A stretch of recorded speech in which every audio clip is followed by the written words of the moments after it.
पिछले 24 घंटे में उड़ीसा के ऊपर रेनफॉल का डिस्ट्रीब्यूशन फेयरली वाइडस्प्रेड रहा है।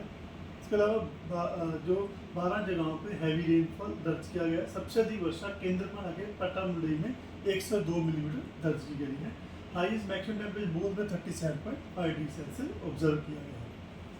सिग्निफिकेंट वेदर सिस्टम की बात करें तो पहले तो आज हमारे उड़ीसा में 28 मई को ऑनसेट ऑफ मानसून जो है डिक्लेयर कर दिया गया है, जिसमें कि जो मलकानगिरी कोरापुट पूरे के पूरे डिस्ट्रिक्ट आ गए हैं और कुछ पार्ट जो बचा आया है नवरंगपुर, कालाहांडी, रायगढ़ और गजपति का, जो कि मानसून की नॉर्दर्न लिमिट में कैलकुलेट हो रहा है। इसके अलावा दूसरा जो सिस्टम है ट्रफ लाइन, जो कि साइक्लोनिक सर्कुलेशन वेस्ट राजस्थान के ऊपर है, वहाँ से नॉर्थ छत्तीसगढ़ आती हुई दिख रही है, जो कि समुद्र सतह से झील से 9 किलोमीटर पर बनी हुई है और वो ईस्ट राजस्थान और मध्य प्रदेश के ऊपर से होती हुई आ रही है।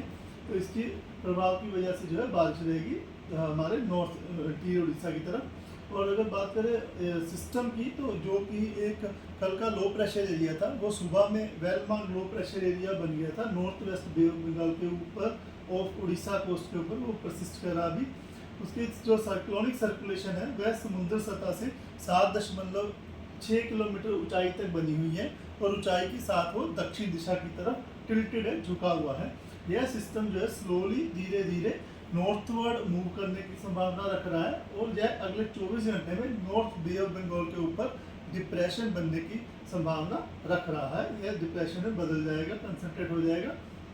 इस सिस्टम के प्रभाव की वजह से आने वाले 3 दिन के लिए वार्निंग दी गई है। डे 1 की बात करें तो हमारा south Orissa, north coast Orissa, वहाँ पे वाइडस्प्रेड रेनफॉल का डिस्ट्रीब्यूशन रह सकता है और इंटीरियर नॉर्थ इंटीरियर में फेयरली वाइडस्प्रेड डिस्ट्रीब्यूशन रह सकता है।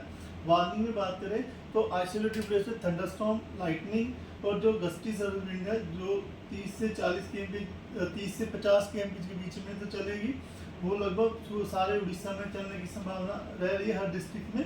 उसके अलावा ऑरेंज वार्निंग या येलो वार्निंग हैवी के लिए दी गई, वहाँ 40 से 50 kmph की रफ्तार से चल सकती है।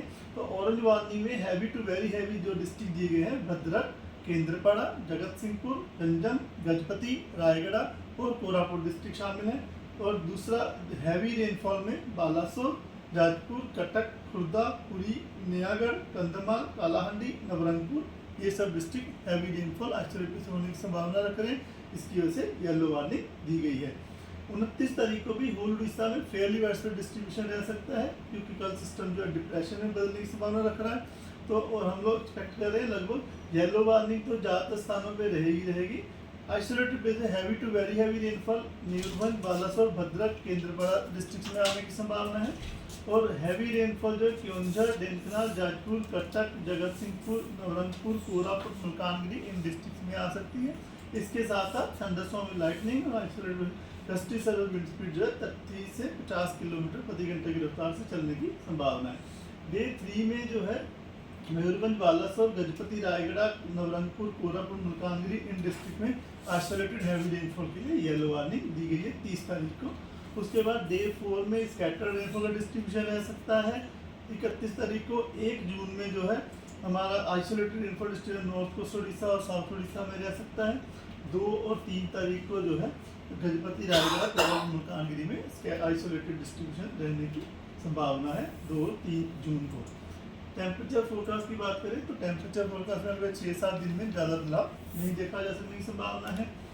फिशरमैन वार्निंग में जैसा कि सिस्टम अभी कंसंट्रेट हो रहा है डिप्रेशन जोन में, तो अभी हम लोग उम्मीद रख रहे हैं कि स्क्वेली वेदर रहने की संभावना है, जहाँ 40 से 50 किलोमीटर प्रति घंटा गस्टिंग टू 60 किलोमीटर प्रति घंटा की रफ्तार से आज 28 तारीख को हवाएं चल सकती है। बाद में कल यानी 29 तारीख को ये जो ग्रेजुअली धीरे धीरे ये स्पीड बढ़ सकती है और 45 to 55 kmph gusting to 65 kmph रहने की संभावना है।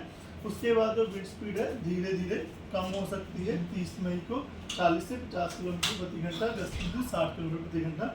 जो ये रीजन जो है इसका सेंट्रल बे ऑफ बंगाल और adjoining north bay of Bengal है और along and off Orissa coast के ऊपर जो सी कंडीशन है रफ से वेरी रफ रह सकती है। फिशरमैन को एडवाइस दी जाती है कि deep sea along and off Orissa coast 30 तारीख तक जो है अपनी जो वेंचर ना करें, ना जाए उसके अंदर, अपनी सावधानी रखें।